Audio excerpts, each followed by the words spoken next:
ಕುಣಿಗಲ್ ಪಟ್ಟಣದ ಪ್ರವಾಸಿ ಮಂದಿರದಲ್ಲಿ ಪರಿಶಿಷ್ಟ ಜಾತಿ ಸಮುದಾಯದ ಮುಖಂಡರುಗಳ ಸೌಹಾರ್ದ ಸಭೆಯು ಕುಣಿಗಲ್ ಶಾಸಕರಾದ ಡಾಕ್ಟರ್ ರಂಗನಾಥ್ ನೇತೃತ್ವದಲ್ಲಿ ನಡೆಯಿತು. ಎಡಗೈ ಮತ್ತು ಬಲಗೈ ಸಮುದಾಯದ ಮುಖಂಡರುಗಳ ಸಭೆಯನ್ನು ನಡೆಸಿ ಮಾತನಾಡಿದ ಶಾಸಕರು, ಏಪ್ರಿಲ್ 5 ಮತ್ತು ಏಪ್ರಿಲ್ 14ನೇ ತಾರೀಕು ನಡೆದಂತಹ ಇಬ್ಬರು ಮಹಾನ್ ನಾಯಕರ ಹುಟ್ಟುಹಬ್ಬವನ್ನು ಸರ್ಕಾರದ ಸುತ್ತೋಲೆಯಂತೆ ತಹಶೀಲ್ದಾರ್ ಅವರು ನಡೆಸಿದ್ದಾರೆ. ಇದು ನನ್ನ ಗಮನಕ್ಕೆ ಬಂದಿದೆ. ಎರಡೂ ಸಮುದಾಯದ ನೀವುಗಳು ಒಟ್ಟಿಗೆ ಒಗ್ಗಟ್ಟಿನಿಂದ ತಾಲೂಕಿನಲ್ಲಿ ಎರಡೂ ಸಮುದಾಯದವರು ಹೋಗಬೇಕು. ನೀವುಗಳು ನನ್ನನ್ನು 2 ಬಾರಿ ಶಾಸಕರನ್ನಾಗಿ ಮಾಡಿದ್ದೀರಿ. ನಾನು ಒಬ್ಬ ಡಾಕ್ಟರ್ ಆಗಿ ಹೆಚ್ಚಿನ ಜವಾಬ್ದಾರಿ ನನ್ನ ಮೇಲೆ ಇದೆ. ನಮ್ಮ ಸರ್ಕಾರದಿಂದ ಹೆಚ್ಚಿನದಾಗಿ ಅನುದಾನ ತಂದಿತ್ತು. ಇಂದು 76 ಜನಕ್ಕೆ ತಾಲೂಕಿನಲ್ಲಿ ಗಂಗಾ ಕಲ್ಯಾಣ ಯೋಜನೆಯಡಿಯಲ್ಲಿ ಬೋರ್ವೆಲ್ ಅನ್ನು ಹಾಕಿಸಿ ಪಂಪ್ ಮೋಟಾರ್ ನೀಡಲಾಯಿತು.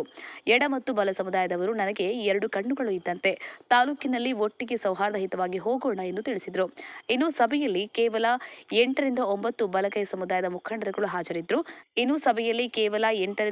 ಬಲಗೈ ಸಮುದಾಯದ ಮುಖಂಡರುಗಳು ಹಾಜರಿದ್ದರು. ತಾಲೂಕಿನ ಬಹುತೇಕ 99% ಬಲಗೈ ಸಮುದಾಯದ ಮುಖಂಡರುಗಳು ಶಾಸಕರು ಕರೆದಿದ್ದ ಸಭೆಗೆ ಭಾಗವಹಿಸದಿರುವುದು ಕಂಡುಬಂದಿತು. ಡಿಸಿ ವರದರಾಜು, ಜೈ ಭೀಮ್ ನ್ಯೂಸ್ 24x7. ಇದು ಬಹುಜನರ ನ್ಯಾಯಕ್ಕಾಗಿ. ಆ ರೀತಿ ಮುಂದೆ ಹೋಗುವಂತ ವ್ಯವಸ್ಥೆ ಆಗಬೇಕು ಅನ್ನೋದಕ್ಕೋಸ್ಕರ ನಿಮ್ಮನ್ನೆಲ್ಲ ಒಗ್ಗಟ್ಟಲ್ಲಿ ನಾನು ಸೇರಿಸಲಿಕ್ಕೆ ಒಂದು ಪ್ರಯತ್ನ ಮಾಡ್ತಾ ಇದ್ದೇನೆ. ದಯವಿಟ್ಟು ನಂದು ವೈಯಕ್ತಿಕ ಏನಿಲ್ಲ. ನಾನು ಇವತ್ತು ನೀವು 2 ಬಾರಿ ನನ್ನನ್ನು ಶಾಸಕ ಮಾಡಿದ್ದೀನಿ. ನಿಮ್ಮೆಲ್ಲರ ಆಶೀರ್ವಾದನೇ ನನಗೆ ಬಲ. ಇವತ್ತು ನಾನು ಒಬ್ಬ ಡಾಕ್ಟರ್ ಆಗಿದ್ಕೊಂಡು ನನ್ನ ಜವಾಬ್ದಾರಿ ಹೆಚ್ಚಿಗೆ ಇದೆ. ನನಗೆ ಈಗ ಮುಂದೆ ನಾನು ಚುನಾವಣೆ ನಿಲ್ತೀನೋ ಬಿಡ್ತೀನೋ ಅನ್ನೋದು ನನ್ನ ತಲೆಯಲ್ಲಿ ಇನ್ನೂ ಬಂದಿಲ್ಲ. ಅದನ್ನು ನಾನು ಹೇಳಿದ್ರೆ ನೀವೆಲ್ಲ ಏನೋ ಹೇಳ್ತೇನೆ ಅಂತ ಅನ್ಕೋತೀರಿ. ನನಗೆ ನನ್ನದೇ ಆದಂಥ ನೋವಿದೆ. ಯಾಕೆಂದರೆ ನಮಗೆ ಏನಾರ ಮಾಡಿ ಇವತ್ತು ನಿಮಗೆ ಶಕ್ತಿ ಕೊಡಬೇಕು ಅಂತ ನಾವುಗಳು ಓಡಾಡ್ತಿರ್ತೀವಿ. ವಿಧಾನಸೌಧದಿಂದ ಮೂಲೆಯಲ್ಲೂ ಎಲ್ಲ ಕಡೆನೂ ನಮಗೆ ಅಷ್ಟು ಶಕ್ತಿ ಸಿಗ್ತಿದ್ದಾಗ ನಾವು ಡಿಸಪಾಯಿಂಟ್ ಆಯ್ತೀವಿ. ಕೆಲವರಿಗೆ ಎಲ್ಲೋ ಒಂದು ಕಡೆ ಅವ್ರು ಕೇಳಿದಂಥ ವಿಚಾರಗಳಲ್ಲಿ ನಾವು ಸ್ಪಂದಿಸದೇ ಅವ್ರು ನೋವಾಗಂಥದ್ದು ನಮ್ಗೆ ಹೇಳಿದಾಗ ನಮಗೂ ನೋವು ಹೊರಟಾಗ್ಬಿಡುತ್ತೆ. ನಾವೆಲ್ಲ ದಕ್ಷಿಣದ ಜನ ಅಲ್ಲ ನಾವು.